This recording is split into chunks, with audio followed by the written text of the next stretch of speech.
Alright guys, so we're back at it again, disproving another one of Eiriley's videos. This one is probably the worst out of all of ones he's done so far, but let's just get right into it. First off, Eiriley is trying to think that IVAV's 12s, also known as Eiriley, videos on Shadowplay are okay, because of my argument or whatever.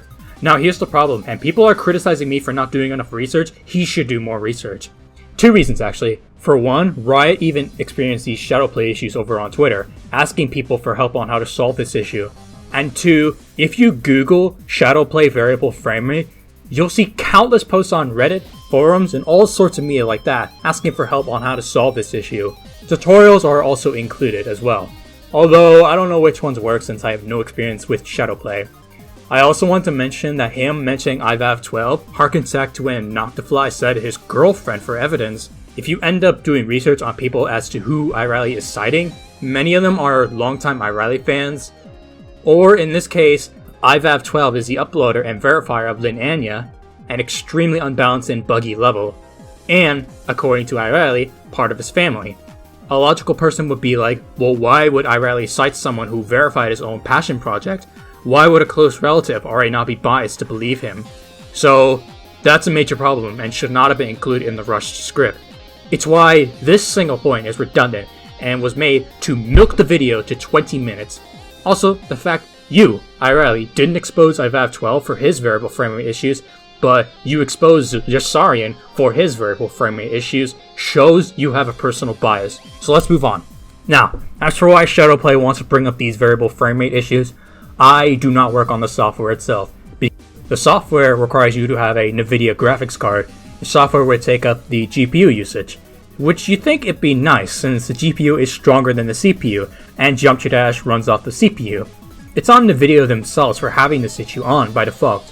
In fact, I even tested this myself with an RTX 3070 i9-10900 Intel CPU, 64GB of RAM, and the issue still persisted. That's pretty much the simple truth, no matter your graphics card setup. Even with the beast of a PC used to render Blender cycles, you're gonna get these frame delays. And if you look at my community post, the lowest frame rate the raw footage had was 32.067 FPS. And the only reason I used 59.94 FPS as an example was because both Blender and Vegas Pro 17 provide these frame rates as render options. If you use OBS Studio, which is what I use, you get a constant frame rate, as you can see from my Death Corridor raw footage. I think the most suspicious thing here is that Eiriley tried to pass off saying that there are 27 millisecond delays, even though when you divide 1000 milliseconds, which equals to 1 second, by 60 frames per second, it gives you 16.7 milliseconds, which Eiriley then doubled down and said that it's 16.7 milliseconds instead of 27 milliseconds. And for everyone wondering what 59.94 frames per second equates to, it's 16.6 milliseconds. So next, Eiriley tries to make the claim of why the video is smooth, even though the raw footage has these variable frame rate issues, when we should have seen them. I think everyone here has some sort of video editing software, like Blender or Vegas Pro 17. When you render out these videos, you'll always get a constant frame rate based on what you render out. So if we render at 24 frames per second and look at it in media info, you'll always get 24 frames per second with a constant frame rate. 30 frames per second gives 30 frames per second with a constant frame rate. 60 frames per second gives 60 frames per second with a constant frame rate. And 120 frames per second gives 120 frames per second with a constant frame rate. And whenever you render out a video with a variable frame rate, the video editing software smooths out the video as best as it can possibly be to be a consistent 60 frames per second, even if that means desyncing the audio. Just about every video editing software doesn't do well with variable frame rates, Blender and Vegas Pro 17 included. This basically summarizes why these delays happen. The fact that Eiriley put this in the video when he uses a video editing software for himself, for as long as I have used Blender or Vegas Pro for all I know, is questionable. Now, next thing Eiriley mentioned, which is interchangeable with 2 points, he questions why Yossarian doesn't have enough proofs. But then, on the other hand, why do we believe him even though there's inconsistencies on the proof streams? Here's the thing, Eiriley requested proof streams for all the people he exposed, notably Kermi, which Kermi obliged, and Eiriley hasn't said anything for months now because he realized he lost. Streaming on the 1.9 private server, might I ask. But then, when you think about it, Eiriley just doesn't want to accept the fact that Yossarian also obliged to doing proof streams. In fact, Yossarian even has done streams before verifying VSC. So, if you're wanting to expose Yossarian, you should also consider the other streams. I would also like to mention in VSC, the first half is much harder than the second half, which means if you pass the first half and have good enough practice for the second half, you can actually fluke it really hard. Plus, if you think about it, other people have made massive flukes in the past, I myself included. For Death Corridor, the pre-drop is far easier than the drop itself, which means you're going to fluke the pre-drop hard. VSC is a far shorter level than Death Corridor in addition, in many other levels. This just shows Eiriley doesn't know about Yossarian's skill ceiling, and even other top players like Trick, Wolves, and many more players. This entire section is completely unnecessary, and is a filler to boost Eiriley's other points to make them look stronger. This has nothing to do with inconsistent skill, it's just how the game works. And for context on how skilled Yossarian is at VSC in reality, he passed 30% over 20 times, 48%, 58%, and 62%, and getting a 99.75% no-clip accuracy run, all on stream. And when playing from 24%, which is where the level slowly loses its difficulty, he could get to or pass 58% after a few attempts. And I want to harken back to my Death Corridor runs. I always practice from 38% and can pass the 50% wave, which is the hardest part for me, about once every 3 times, despite me being on 144 Hz and sucking at wave badly. And that's because of me building up skill, which is how the game works. Now, last thing before we end this video, he's trying to argue the point of why I even included the point where monetizing and exposing video is bad, even when there's copyright material. So basically, for anyone who doesn't know, a video can be monetized in 2 ways. Either you are qualified to monetize your videos, which you need 1,000 subscribers and 4,000 watch hours, and enable monetization yourself, or include music that is copyrighted, which would immediately monetize the video no matter what.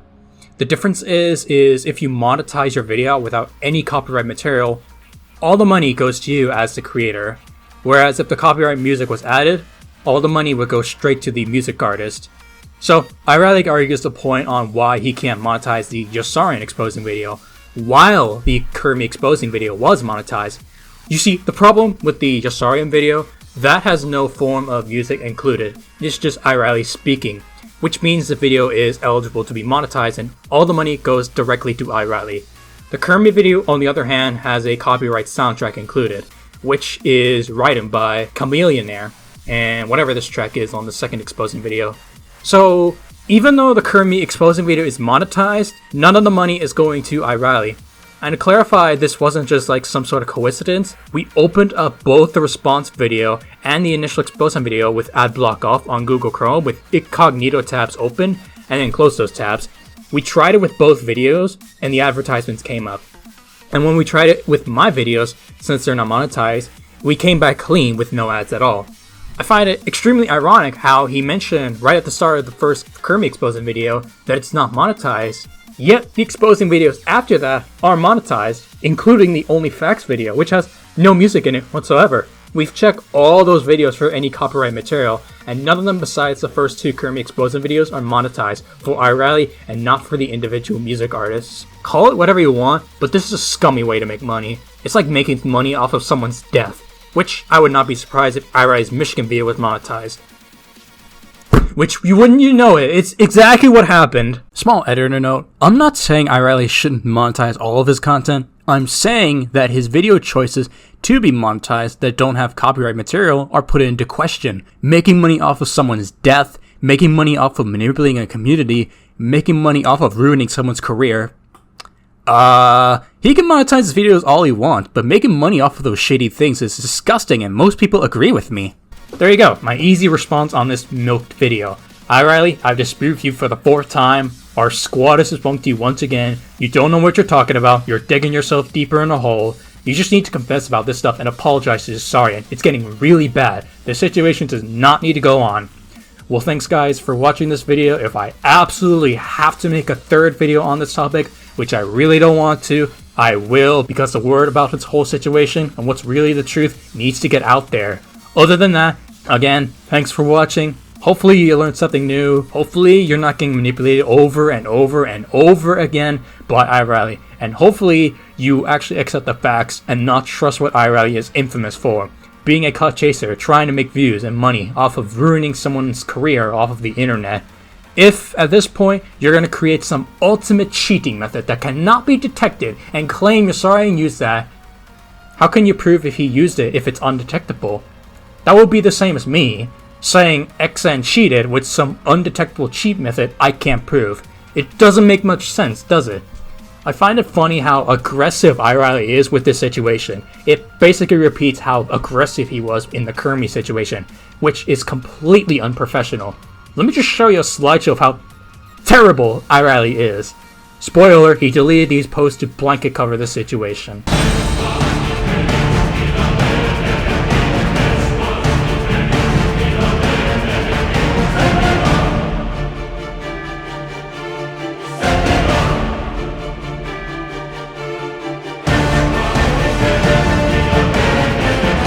But until then, I'll see you all next time.